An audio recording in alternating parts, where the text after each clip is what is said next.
Bonjour, le constat est rude, la France est à l'arrêt et François Hollande est pris dans le piège de la croissance zéro au premier trimestre, estime le Figaro, qui du coup a de sérieux doutes sur l'objectif gouvernemental d'1% de croissance en 2014.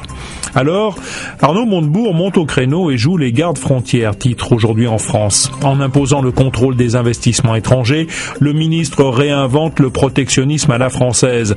En outre, rappellent nos confrères, c'est un revirement important par rapport aux déclarations les plus récentes de François Hollande sur ce sujet. Dans une interview au Monde, Arnaud Montebourg se défend de toute visée électorale. Nous avons mis fin à l'impuissance pour mettre fin au laisser-faire, dit-il. Le Monde qui fait de nouvelles révélations sur les écoutes de Sarkozy dans le cadre de l'enquête sur le financement supposé par la Libye de sa campagne de 2007.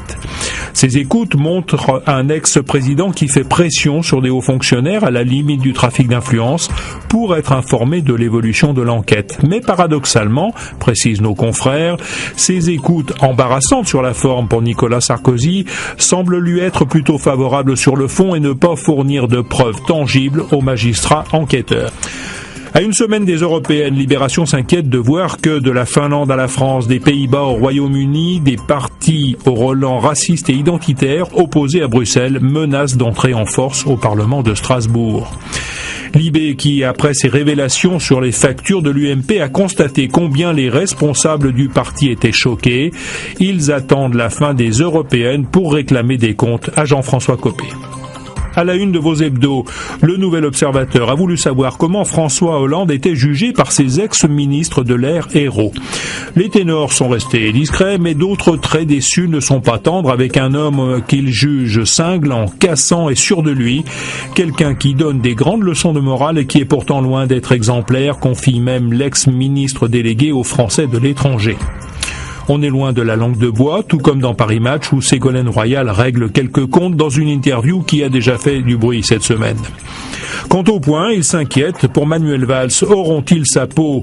Lui qui veut devenir le Blair à la française doit se garder d'ennemis féroces à l'intérieur de son propre camp. L'Express propose une plongée décapante et déroutante dans l'univers des ados sur la question du sexe. Première génération à avoir grandi avec les réseaux sociaux, les 14-25 ans vivent une révolution dans le langage, qu'un lexique bien pratique vous aide à comprendre, et dans les pratiques apprises sur les sites porno. C'est direct et cash, comme on dit. On y apprend aussi que les 15-25 ans sont de plus en plus nombreux à revendiquer une même attirance pour les deux sexes.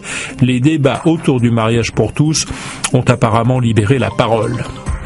Plantu ne pouvait pas laisser passer la montée au créneau d'Arnaud Montebourg sans réagir, c'est le dessin du jour. Bonne journée et bon week-end à tous.